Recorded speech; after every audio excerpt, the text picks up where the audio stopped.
Hej, jeg hedder Danny Christensen. Jeg er 29 år gammel og bor til daglig i Herning. Mit tjenestested det er Air Control Wing.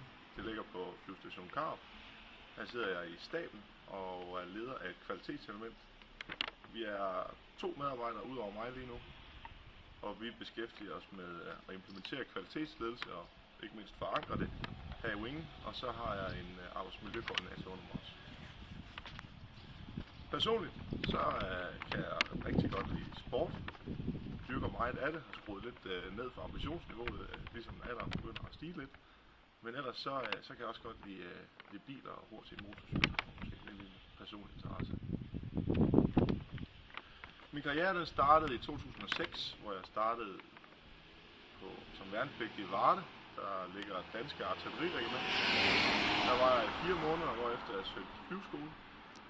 Kom ind på flyveskolen og skulle være sergeant i flyvevåbnet først, så jeg startede i flyvevåbnet i sommeren 2007. Blev sergeant, startede på flyveskole, gik der en 5 måneder, og så fandt jeg ud af, at det var ikke det, jeg skulle bruge resten af min tid på. Jeg valgte at fortsætte i forsvaret og blev teknisk officer.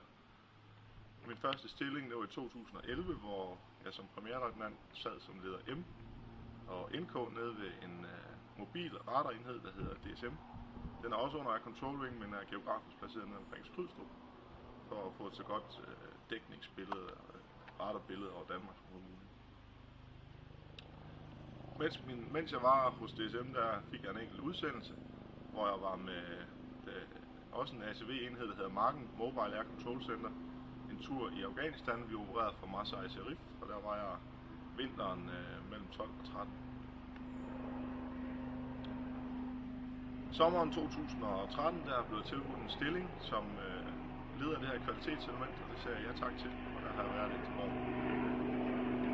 Mine forventninger til det kursus, vi starter på nu, det er, at der er måske skåret lidt ned på, at vi kan oprette en klasse, som har været før, men jeg håber, at vi stadigvæk kan få et socialt element ind, hvor vi kan lære hinanden at kende og få opbygget et netværk.